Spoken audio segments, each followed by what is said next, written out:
Associate Director of the Health and Wellbeing Program with the Workwell Center and your host for today. Welcome to Foundations of Financial Wellness, Plan, Save, Grow, sponsored by the Healthy Campus Financial Wellness Subcommittee. The series kicks off today, and sessions will be the second Wednesday of every month through May. Today's topic is on budgeting and building emergency savings, a very important topic for our financial wellness. And we're so excited to kick off the session with you all here today. Throughout today's session, you're welcome to use the chat to make comments or ask questions specific to today's topic. We also have the Q&A function, and we'll have time at the end for Q&A, as well as sharing resources with all of you. And please make sure you minimize any background noise by muting your microphone. On the next slide, I'd like to share the goals of our Financial Wellness Subcommittee is to provide accessible financial wellness resources to USC faculty and staff and to offer educational strategies to support and increase financial literacy. I'd like to thank our Financial Wellness Subcommittee leads, Professor Jana Wong and Professor Peter Cardone with the Marshall School of Business for all their leadership, partnership, and expertise around this important topic. I would also like to thank the members of the Financial Wellness Subcommittee listed on this slide. Thank you for your insights, contributions, and work to bring financial literacy and education to USC. I see Jana has now joined us, and I would love to turn it over to her if you'd like, Jana, to just have some opening remarks from you as one of our co-leads. Thank you for being here. Oh, thank you. Sorry, I had a little trouble getting online, but what else is new, right? Yes, I'm Jana Wong, co-chair of the Financial Wellness Subcommittee with Peter Cardon. So welcome everybody to the second annual Financial Education Webinar Series, which we are titling Foundations of Financial Wellness, Plan, Save, Grow. Pete and I would like to thank our leader, Julie Chabdi, and Suzanne for helping us organize this series. They are just incredible ladies. Our first webinar of this series is really exciting. We're extremely pleased to welcome Ryan McDonald, the Director of Business Development for the USC Credit Union, to discuss budgeting and building emergency savings. So Ryan, the floor is yours. Fantastic. Thank you very much. Appreciate the introduction there. Let me just move the Yeah, slide over. you can go ahead and move forward, Ryan. There's just a reminder to stretch everyone if you'd like to stand anytime, and excited to have you, Ryan. And thank you so much, Jana, for being here too. Perfect. Oh, just give me a second. I'm just having a technical issue right off the bat here. Whoops. What happened here? Where did my screen go? Uh-oh. I have the deck. Just 2 seconds.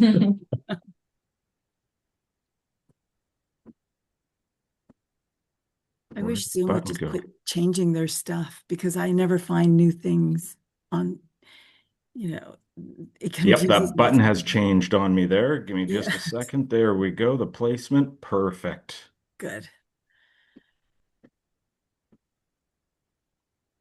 Okay. There you go. Awesome. There was the quick stretch There you break go. that everybody was taking there. Yes.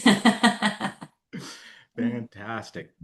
And with that, thank you for the introduction and welcome everybody in attendance today. I'm going to be presenting on budgeting and building emergency savings, just a great topic and review of kind of where we are in the economy and everybody's feelings right now in regards to affordability out there. And we're going to be focusing on 4 key topics, basically the components of your budget, how to set goals and budget effectively, how to prepare for emergencies because life is life and they come at us at all different angles out there. And then we're going to look at creating some healthy financial habits for lifelong success that can really assist you going forward. But first off, I wanted to just jump over to a Menti poll to kind of get a feeling of where everybody's at, and then also have a paper and pen handy during today's session as I'm going to help you establish the framework for your budget and your emergency fund here. And then, as Julie mentioned, we have a lot of great takeaways at the end here with some financial education links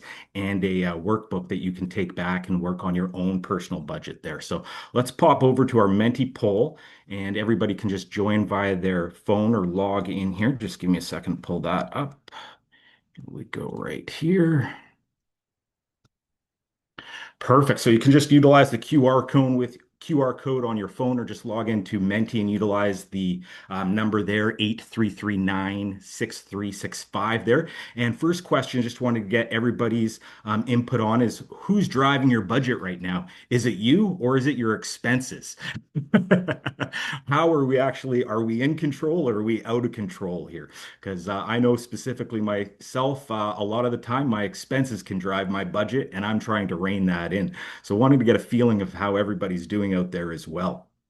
And as we can see, definitely the expenses are driving our budget in regards to that affordability out there with prices increasing across the board that we're seeing. So definitely who is in the driver's seat these days? It's our expenses. So great. Let's move over to the next one here as well that I have. I think we got a few more coming in. That's perfect.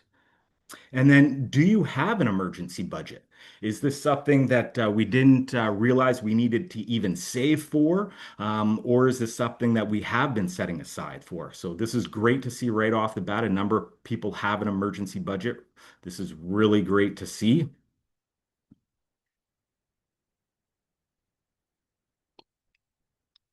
Fantastic. Love those responses. They're great. So, we're going to help you in regards to assisting you with your emergency budget in today's session.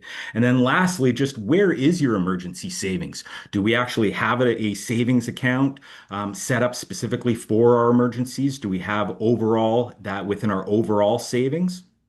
Or do we have that actually under a mattress? Do we even know that we need to save for an emergency? Or are we specifically putting this on a credit card?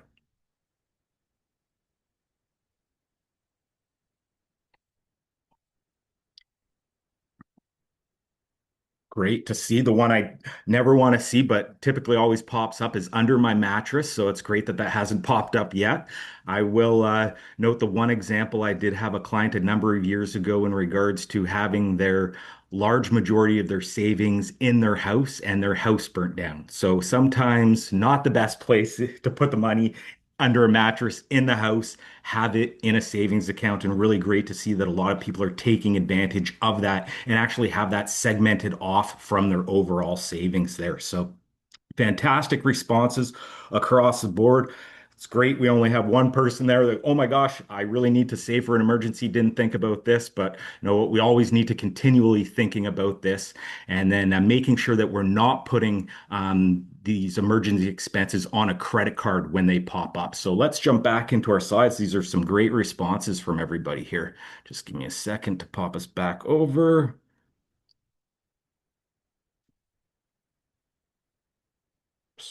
There we go. Dreaded share button has changed locations here on me. Okay, there we go.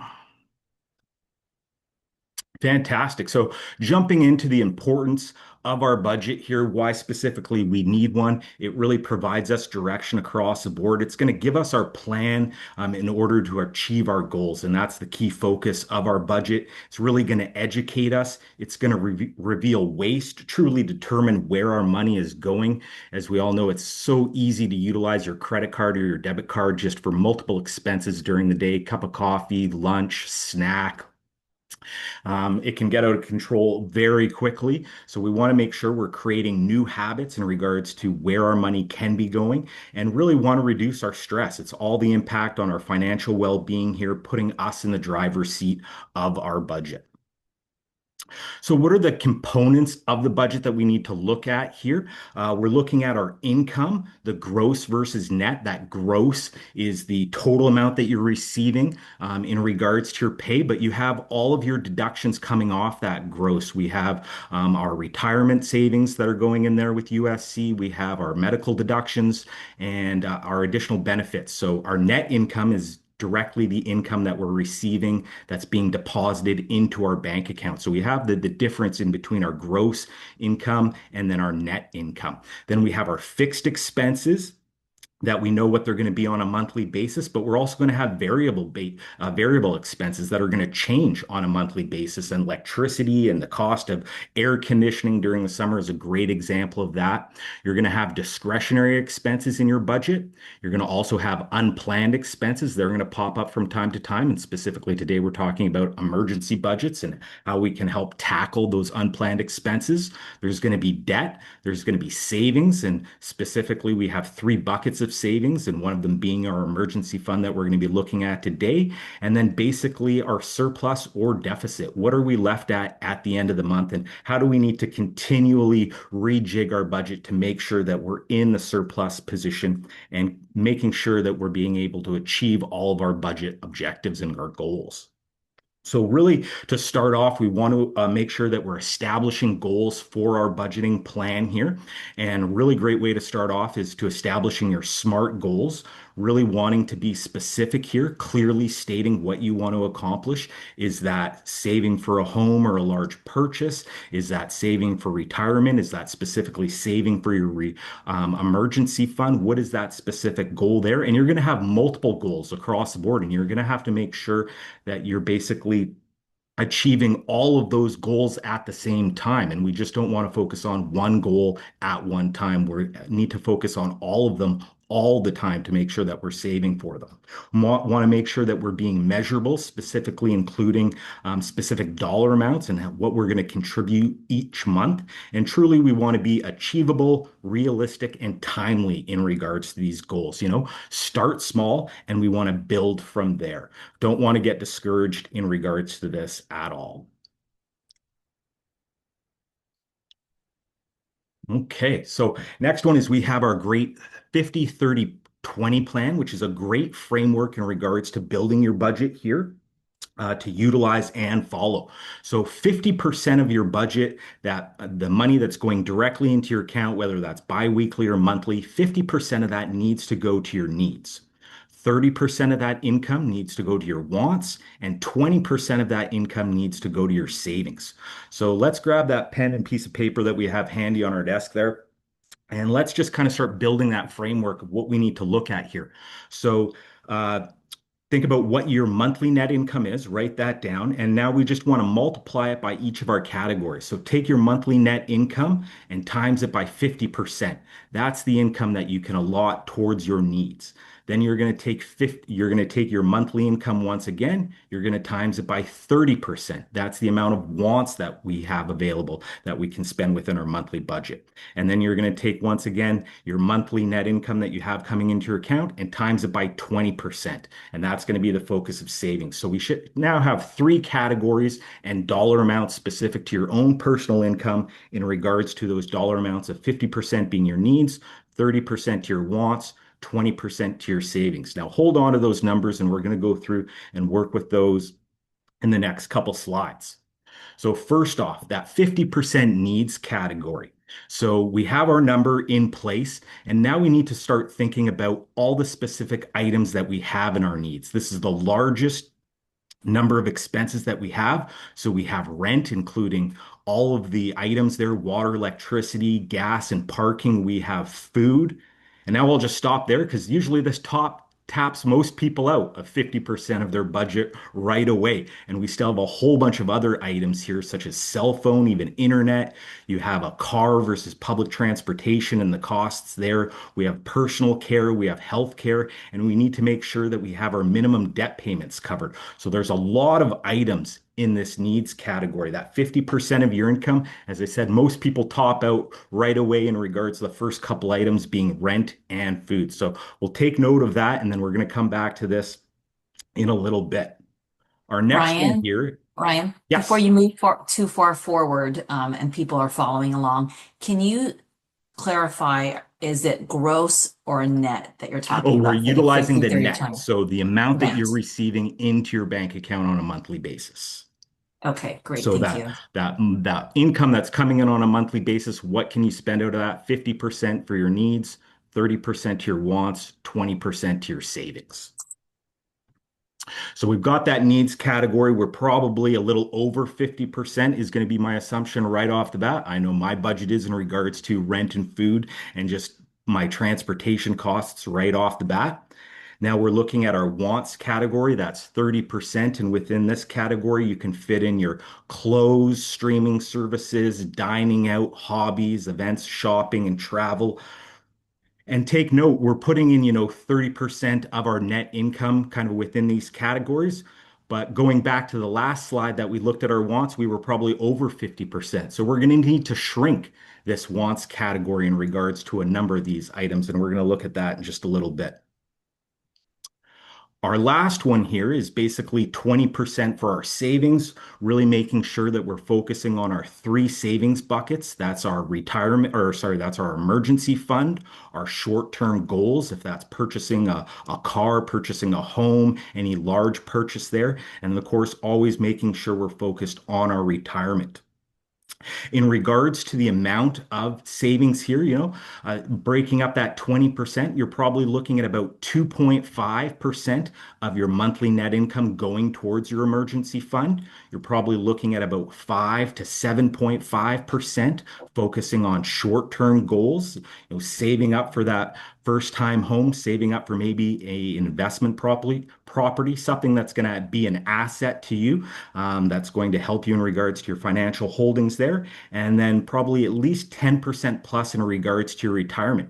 Now, as we're focused here on our net income, the focus for your retirement would be additional supplemental savings to your IRA accounts, because you want to make sure that you're focusing on all maxing out your 401k account contributions. And that's a pre-tax dollar. So that's kind of nice that we've already factored in our retirement savings, because that's a pre-tax contribution off of our gross income. And that has already been taken out before that money hits our bank accounts. So really great item there. So we're going to focus on emergency funds today, and kind of let's jump into that budget example. Once again, we have the three categories. We have the needs, wants, and savings. As I noted, where currently are you at? Were you able to fit in all your expenses in your needs category at 50%? Notice how on this slide I only have one line for wants. Really, my budget is more of a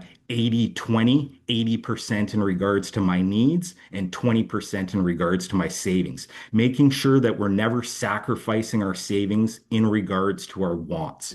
Always making sure 20% of our savings is going and being allotted there, but making sure if our needs category is much higher than 50%, we're taking that and we're pulling that out of our wants category. So here's just a great example that you can use, and we have a budgeting worksheet that you can play around in regards to your expenses from there. So I know, when looking at that 50, 30, 20, as I said, mine's probably more of an 80, 20%, but go through and utilize those categories specifically to your own needs.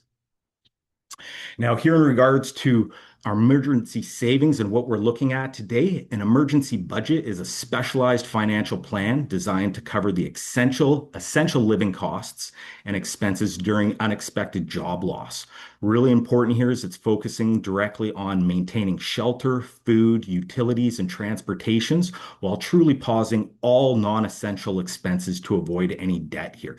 Basically, this is here to just make sure that it's that supplemental income getting you back into your driver's seat of receiving income here, or any specific emergency, because we have a lot of additional emergencies that are going to come up, unfortunately, here. And don't want to panic anybody, but this might be a great time to take a stretch break here as we need to think and factor in, we have urgent car repairs in regards to transportation. We can have home repair bills that come up. We can have unplanned medical bills, just any unplanned expenses that are coming up. And the cost of those expenses that we're seeing are becoming higher and higher.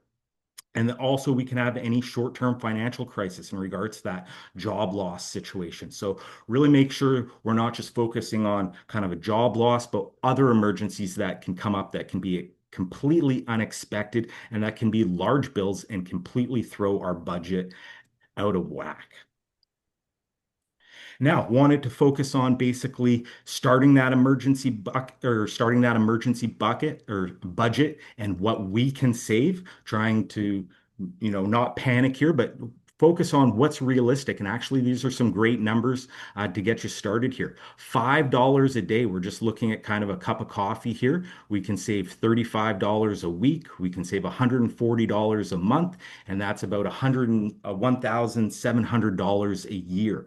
That $5 a day, just basically being a cup of coffee, is roughly equating to about, probably about 2% of your income on a monthly basis there. So really key, that can be your emergency fund and starting to build of just $5 a day. And then trying to continue to build on that once you've got that established is moving that up maybe a bit more and even up to $20 a day. That's going to give you up to $140 a week, $560 a month, and that's giving you up to almost $7,000 a year. And I equate, $20 a day is basically the cost of lunch these days. So pack yourself a lunch, skip that cup of coffee. There's great ways in which we can save and which is really doable in regards to building our emergency budgets. So now that we've kind of factored in, the key items in regards to savings there and goal setting, how do we really build that emergency fund up? So first off is that target amount. Those that already have a budget kind of in place, you're focused on basically 3, 4, and 5 are steps here. But those that don't are focusing on all 5 steps, that target amount, that initial goal, budgeting focus, our asset allocation, which we're going to talk about, how you can really make money for you and making it automated there. So first off, in regards to our targeted amount, we kind of noted previously on our piece of paper there, 20% allotted of our net monthly income going to basically savings here. So we know what our monthly income is. Typically, your emergency savings, you're looking between 3 to 6 months. So take your monthly income times that by 3 times that by 6 months there. That's kind of the target that we want to start establishing for your emergency fund here. And now to note, most people, as we went through COVID there, 3 to 6 months was not enough in regards to emergencies. So kind of the new focus by financial planners is probably have upwards of a year's worth of income for emergencies. That's job loss and all these unexpected emergencies that are going to come up. So we kind of have your targeted aim, that dollar amount for your own emergency fund in regards to budgeting, making sure that we're kind of keeping an eye on all those wants that we can kind of reduce and eliminate out of our budget. So we're making sure that we're focusing on our needs and focusing directly on our savings. And then from there, asset allocation. We're keeping those funds in a separate account to avoid spending. That was really great to see that everybody kind of noted they had their own individual account for this. A lot of people will just keep it in a general savings account, and you can lose track of what the dollar amounts are for each goal and each item that you have. And then really the key is, automation. Set up automated reoccurring monthly transfers to all of your savings accounts here. Basically, let that income come in and let the automated transfers allocate your money across the board so it's out of your hands to spend. So here we want to take a look at your emergency savings and what options do you have out there. We kind of have 4 available buckets for you. The first one is a money market account. Second one is a high yield savings account. Then we have cash deposits and cash certificates available, and we have brokerage accounts. Your first 2 options are really good in regards to keeping your cash liquid and protecting 100% of your principal. So for an emergency fund, I really like money market and high yield savings accounts, because when an emergency pops up and we don't know when that's going to be, it's going to be immediate. We need access to that cash. So we need the liquidity, which we can pull that out tomorrow. We also need to know that our capital is 100% guaranteed and protected in these accounts, and that we're receiving interest rates on that and allowing that interest rate to compound itself to continue to grow our emergency savings. Now, most money market high yield savings accounts today, you're looking at around a 1 to 3% interest rate based on different minimum deposit requirements. So take a look at kind of what your current savings account and your emergency fund is providing you, and take a look in the market What are the current money market high yield savings account rates? There's been a lot of change there. Another great option that you can consider for a bit higher interest rate is cash deposits and CDs. Here, however, you are locking those funds up. So really, I suggest keeping it on a short-term basis, anywhere between 3 to 6 months. Wouldn't want to go anything longer than that because you will require access to that cash when that emergency pops up, and you don't want to be out a long period of time until you can get that. Now, the advantage on a cash deposit is you can typically receive a higher rate of return here. Typically, 3 and 6 month cash deposits are anywhere between 3.25 and 3.5% of the marketplace. So that's a really great option. You're looking at typically a minimum cash deposit of $1,000 there. And a cash deposit is basically guaranteeing your principal and guaranteeing your interest rate, just like the money market and high yield accounts. So really great option there. The only downside is you're locking up those funds for a short period of time, whether that's 3, 6 months. Wouldn't want to go anything longer than that because you will need that liquidity. And then you do have options in regards to brokerage accounts there, but with a brokerage account, once again, I would just focus on holding that money in something that is 100% protected and guaranteeing your principal and basically has that liquidity. There's a difference in regards to savings and investing here. We're not investing our emergency funds because we need to have the access and liquidity to that. So we want to make sure that we're putting that in items that can do so, such as those money market accounts, high yield accounts, and cash deposits. Investing truly is more on a long-term strategy, which would be the focus of our retirement savings. So from here, in regards to what can be the essential habits for financial success that we can provide you across the board, it's really creating the budget, following and tracking all of your spending here, understanding your cash flow, the income and expenses, using whether it's apps or spreadsheets to ensure that you're living within your means. And by all means, the name of the game is spending less and keeping the money in your pocket. There are so many expenses out there, and we need to truly reverse that and just focus on savings across the board. How we want to do that is automate those savings, paying ourselves first, thinking that we're all our own bank and our own financial institution. Once money comes in, we need to pay ourselves first immediately. That's kind of that 20% of your savings right off the bat, and then allocating that within the kind of the three savings buckets: our emergency fund, our short-term savings, gold, and then our retirement savings. Making sure we have that emergency fund in place. As I noted, it's not just job loss that we need to worry about, but it's kind of a whole bunch of other factors across the board. We need to make sure that we're managing our debt wisely and making sure that we're not just focusing on one goal at a time, but we have multiple goals. So the multiple goals is we're continuing to save every month and we're continuing to pay down debt every month. We just can't flip back and forth on one. We want to make sure that we're doing both continually.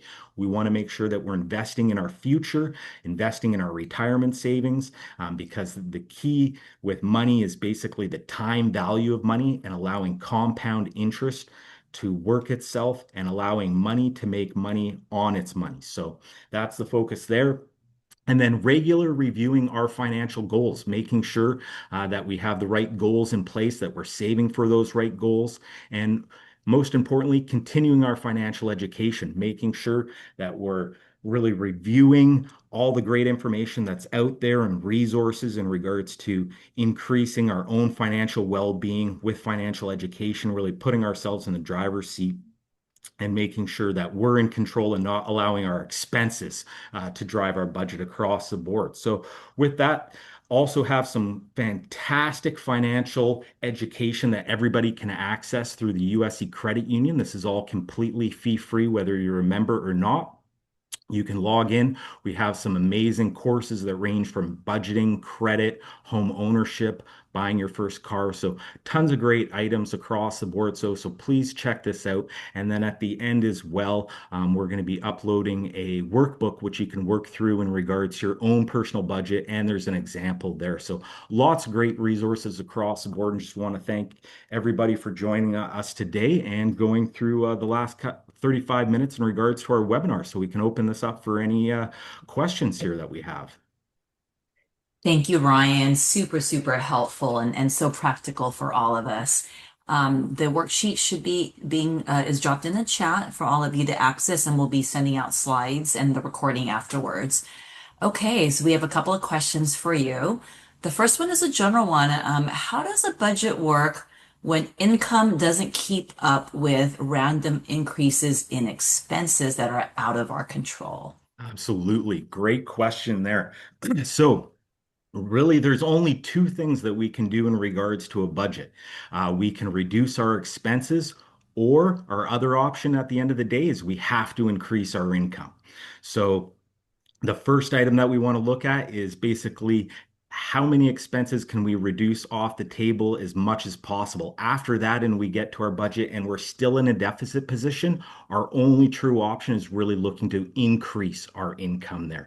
So it's kind of now in regards to what are some additional side gigs that we can throw on top of there. I know I started using Facebook Marketplace for selling some old furniture compared to just throwing it out. I was rolling coins the other day. I rolled $60 in quarters. Whatever you can do basically to add some additional income out there. But at the end of the day, it will be adding additional income, which will be required if you cannot reduce your expenses. And you will have to be very difficult in regards to reviewing those expenses and be pretty harsh sometimes in regards to, you know what, this would be a great to have, but by no means can I afford this, and by no means should I be affording this. I need to focus on other items there. So there's a number of hard decisions that we need to make. And, I will note we live in lovely Los Angeles. Take advantage of being outside, the great weather. It's free. When you were going over the needs, wants, and then the emergency savings, the different percentages, where do taxes get factored in? Great question there. So you're primarily factoring your tax deductions off of your gross income. So your net income should truly just be the money that you need to focus on spending for your budget, but really making sure that you're going in and reviewing your paycheck. It is tax time right now. So make sure in reviewing, with an accountant or going through your paycheck, make sure you have all your full deductions in place with the IRS and the state. You don't want to be in a position when filing your taxes in which you're owing money at the end of the year and you haven't budgeted for that. So make sure that you're reviewing your paycheck and that you have all the current deductions in place, because when you file your taxes, you want to be in a position where you owe nothing, or in fact, you're receiving a refund. Great. Okay, here's a good one. So a majority of money goes into retirement, so we contribute to retirement. Mhm. Can that also be additional supplemental to emergency savings if the 6 months to 1 year is not enough to cover? So could our retirement savings count as part of that emergency savings that you It mentioned earlier? could be, but we don't want to be in a position in which we're leveraging that retirement savings. When we're pulling retirement savings out, we're losing the ability of that compound interest. And we truly need that with the long time horizon and that long-term planning there for our retirement. Because at the end of the day, when we get to age 65 for retirement, we need about a benchmark of $1 million. We're all living much longer. Things are getting much more expensive. So we really need to make sure that there's that continued focus on keeping the retirement funds in those funds and can continue to keep that compound interest and that time value of money working. If, by all means, an emergency is emergency and we need to pull from there, we're going to have to do so, but we want to look at other options first. And that's why truly we want to build an emergency savings outside of our retirement savings. Truly, retirement has to be just focused on retirement. Our short-term savings goals are our emergency savings and our short-term savings goals. Those are the two that we really need to focus on in making sure that we're saving during the course of our monthly budgets. That's a great question. Yeah, yeah, good, really good point. Questions regarding money market and high yield accounts. Hmm. They usually require a lot of money to open. Are there any options that don't take so much initial input? Yeah, lots of different options in the market there. Typically, those accounts are all based on dollar values. So take a look at what those charts are. But there's a lot of great rates out there across the board. And if you're not seeing those in regards to the money market and the high yield savings accounts, that CD option is a really great one. As I noted, you do lose that liquidity, but you want to keep that on a short-term basis, 3 months to 6 months, and you can receive a higher rate of interest, and that's just a minimum deposit of $1,000. So, even you can look at laddering the funds that you have within your emergency account. You can put some of those funds directly in a high turn or high yield savings account, and then you could put some of those funds in a CD. You don't need to put all of those funds just in one specific account. So you could have different interest rates on those funds and different time periods when those would be accessible and having access for that liquidity. So think about that emergency fund just doesn't need to specifically go into one account. You could have some of that emergency fund in an account that having it fully accessible and liquid, and you could have some of those funds in a CD, which is, on a 3 month term, which is receiving a bit higher rate of interest. And you have kind of cash you can pull out of an account right away, and you have cash in a CD, which you can leverage once that maturity comes up. Great. Thank you, Ryan. And somehow Zoom disconnected me, so I just logged back in and I cannot see the rest of the chat. So Oh, if anyone has the questions that were previously asked, please read them to Ryan or put your questions back in. I'm so sorry. Suzanne, do you have the questions by chance? I just logged in, so I Yeah, can't see them. yes, I can read from the bottom up. The latest question was, is it possible to have, oh, okay, wait, Oh, I think sorry, I you caught need you. to Is scroll it back is up. is it possible to have too many accounts? Is there a minimum? So, no, but the issue is just, how many accounts can you keep track of? How much money do you have? So with an emergency fund, I would say, you're probably looking at, no more than maybe two or three different options within those savings, whether it being just a straight savings account, a high yield savings account, or a cash deposit account.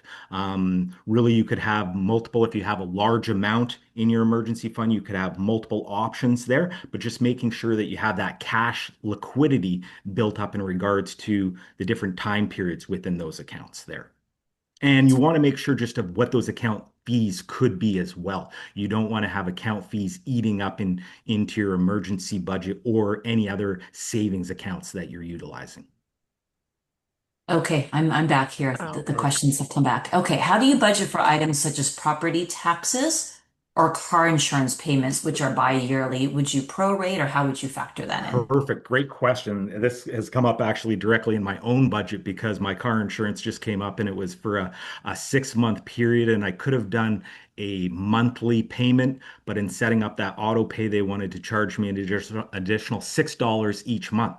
So I paid for the entire 6 months. I put it on my line of credit. And now basically I'm budgeting every month. I basically am making my auto insurance payment directly to my line of credit for whatever that dollar amount is. In effect, I'm kind of doing my own monthly budgeting on that. So really great item in regards to those items that are going to come up, whether they're kind of 6 month or 1 year items. Make sure you're noting those annual expenses in your monthly budget and saving for them. I actually kind of have a couple categories noted as annual expenses, and I need to have a specific dollar amount at the end of the year for those expenses. So I'm making sure I'm saving on a monthly basis for those items there. And where would you look for the CD or high yielding savings account you mentioned earlier? What are some Yeah, lots places of you great look? options out there from credit unions and banks.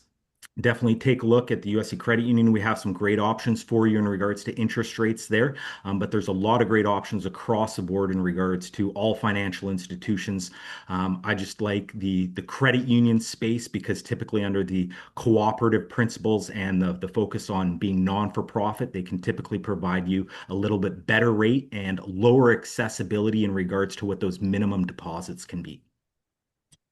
So this person would like to start investing in long-term stock. Would you recommend allocating 10% of their income for retirement to a brokerage account and another 10% to a money market account for an emergency fund and short-term goals. What would you suggest there? Yeah, so definitely you're looking at, at least a 10% plus. You kind of need to take a look at, what's the amount of income that you're going to need at 65 to truly retire with a comfortable amount of money. As I said, the benchmark right now is probably around a million. Even some people say 1.5 million there. As I noted, we are living longer, much longer than we all expected. Healthcare costs are running up and more affordability issues there. So really just kind of want to take note in regards to what that, how much is that $1 million going to be on a monthly basis for you, and where is your current age bracket right now? So you kind of want to probably more speak with a financial advisor, look at a financial calculator, determining your age and how much time you have to get to age 65 and what that contribution amount would be. From there, once you kind of determine that, then it's kind of noting that emergency fund savings. Probably you're looking at, 2.5% of your monthly income focused on your emergency savings. But if you're saving more than that, you can always move that money into, whether that's a more of a short-term savings goal account, or you can move that into your retirement, being additional supplemental contributions to your IRA accounts, which can be a really great option there. But really key in regards to retirement is probably working with a financial advisor there. There's options I just saw in the chat there. Is it worth paying for one? There's a lot of options, free options out there. So take note of that. We have some great options here at the credit union, which are no cost, available to all of our staff members here. So just really take note of what the service that's being provided there, but really make sure that you're always focused on your retirement, and then it's kind of that additional short-term goals, savings, as well as your emergency savings that are taking place. And Ryan, that $1 million you mentioned earlier for retirement that we all should have, is that per person? That is per person. Okay. Probably have So to figure in couples in there as well. Probably maybe bounce that up to 1.5 in a bit, but really this is kind of the financial benchmark that most people have. But your expenses do reduce at the time of retirement. However, they may not. So it's tough to say. So really the focus is that we need to be saving as much money as possible. Um, and does $1 million assume no debt? I just saw that in the chat there. Sometimes there can be debt in addition to that. So making sure that, if it is debt, is that debt tied to an asset? Because that's always something that's great debt. That's debt I love, because that's debt I'm paying something down and I'm going to have a return in value, such as a property there. But if it's rent, I'm not gaining any asset there. I'm just paying somebody else to accumulate wealth within their property. and what about long-term care insurance? How do we Mm. factor that in? Yeah, definitely not start need to figuring that out as well. That's a great question. That's kind of building that into that kind of total emergency and retirement savings that you're going to have across the board. And that's a tough one because that's kind of truly an unknown. So looking at kind of what the insurance options are out there, factoring that into your monthly budget, that is a big one. And taking note of, the importance of long-term care insurance, because there will be very large costs for us when we get older. And this one is a little bit more of a detailed breakdown Mhm. of that 50% need you mentioned Mhm. earlier, that category. Any suggestions on how to break down what's inside that, like food, rent, etc.? Mhm. Yeah, so kind of right off the bat, most well, it's tough to say because it's an indication is your rent should never be more than 20% of your monthly income. But I'm going to throw that out the window right away because we all live in Los Angeles and probably our rent is much higher than 20% across the board. So that's the item that we need to factor in, is rent is so incredibly expensive in our housing cost here in Los Angeles that it throws all of our budgets completely out of whack. So we really need to basically look at what we can reduce in regards to those wants categories. As I said, my personal budget basically in regards to rent and food maxes out more than 50%. It's probably about 60 to 70% right there. So Truly, I'm looking at basically reducing all expenses and eliminating all those expenses off the bat. Truly, my wants are my needs. I want housing, I want food, I want to have some of those items on a monthly basis, and everything else in regards to those true want expenses, I'm willing to let go because I want to make sure I'm going to be comfortable at the end, that I have the emergency fund, that I have the short-term savings goal, that I have the retirement in place, and that I'm not stressing out and worrying about this on a monthly basis and down the road. Here's a good one. What are your thoughts on expediting mortgage payments versus contributing to savings?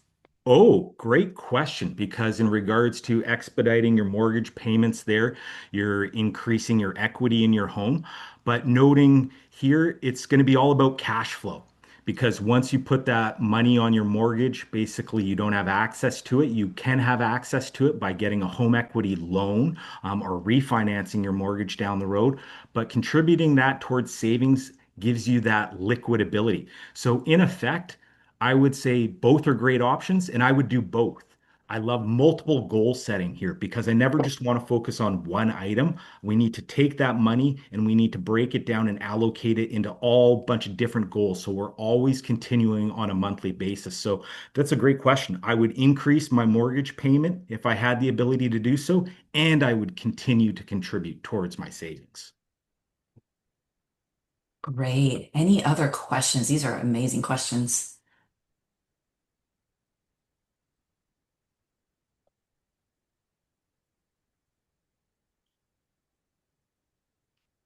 I'll note one question that I always get is, should I focus on savings or should I be paying down my debt? And once again, back to this question is you should be doing both because once again, it's that time value of money. If you stop contributing to your savings and you're investing today, you lose out on a huge amount of compound interest and that time value of money. When you're factoring in 10, 20, 30, 40 years of compound interest, that is a huge advantage that we want to utilize. Great.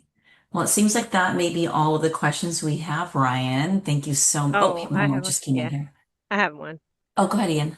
Yeah, what is a zero budget? Or I'm not sure if that's the right name of it, but it's like a $0 budget or something like that. Have you heard of that before? Yeah, absolutely. So that's just basically a budgeting plan in which you're basically taking all of your categories and spending it down to that $0. So it's very much like the 50, 30, 20 budget that I reviewed with you today. I like this one because it kind of sets dollar amounts within those categories, and then you get into the specific category and see, do I have a lot of money within that? Oh, there it goes. It's zero-based budgeting. That's the name of it there. Thank you very much. So it's a great one because basically, once again, you're having your categories within your budget, and it's just basically you're spending down each money within those categories.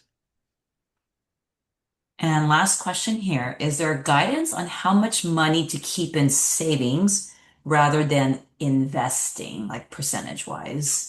Yeah. So the largest percentage should go towards investing and your retirement planning, but probably you're looking at between, 2 to 7% of that total 20% of savings is being allotted towards basically a liquid account, something that you're going to have access to more of a short-term basis than a long-term basis. And when you are saving on a short-term basis, you're more focused on the protection of your capital because this is a short term. You wouldn't want to say invest something that you're going to need maybe in 3 months now in the market because the market could go down. And therefore, when you need that money, it's not going to be the same value in which you put it. So, really taking note of the capital protection as well as the liquidity options there. And is a spending plan the same thing as a budget? Yeah, I would kind of say yes and a little bit no. Your spending plan is basically, that's the expenses really driving you there. The budget is more of you've set specific goals in place, and then your spending is going to follow those goals there. So always making sure that first off, when we're looking at a plan or a budget, that we've set goals. What is the goal of this budget? Is to make sure that we're saving for a particular item? Is it making sure that we're not going into debt? But those are just two examples. You're going to probably have at least 5 or 6 goals that you want to accomplish within your budget, and you need to make sure that you're focusing on each and every one of those on a monthly basis. Well, thank you so much, Ryan. This was so informative. I know I need to make a lot of adjustments to my financial planning after listening to you. I'm sure others feel the same way. This is wonderful, wonderful. Thank you so much. And thank you, everyone, for all the questions. Let's move forward with a couple of other announcements. I wanted to share on the next slide that there are financial wellness resources available to all of you as USC employees. If you're able to move the slide forward, Ryan, Hmm. we have one-on-one retirement planning services through our retirement administration partners, TIAA, Fidelity, and Vanguard, and also our USC retirement team. They're specialists that can help you either in person or virtual. So you can reach out to them at the email address you see there. And of course, the credit union, as Ryan mentioned earlier, they have a wealth of resources. They do consultations, a lot of wonderful services to help you with your financial wellness planning. So make sure you take advantage of that. On the next slide, I'd like to share the rest of our series and the topics that are coming up for the rest of the series. Join us in March for a session on investing. In April, we'll be discussing estate planning, living wills and trusts, and much more. Important documents you need to have. And then in May will be a GPS for your financial journey, navigating towards retirement. So feel free to join us, invite your colleagues, and we hope to see you there. And then finally, on our very last slide, we'd like to ask all of you to fill out our evaluation. Your feedback is really important, and also give us suggestions for future topics. As we plan future financial wellness series, we'd like to make sure that the topics are ones that are valuable and beneficial to all of you. And with that, we will choose our one lucky raffle winner who will receive a gift card from Amazon. So Brian, if you don't mind, stop sharing. We'll be doing a little spin the wheel here and entering everyone who wanted to be in the raffle on the wheel. And Suzanne will be reaching out to the winner to coordinate delivery of the Amazon gift card.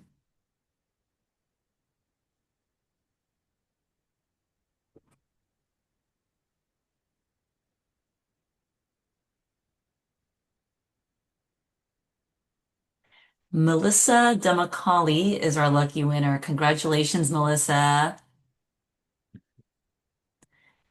Well, thank you everyone for being here. I hope you have a wonderful day, and we'll see you at our next session in March. Thank you. And Ryan and Jan, if you can hang on, that would be great. Will do. Fight on, everyone. Thanks, everyone.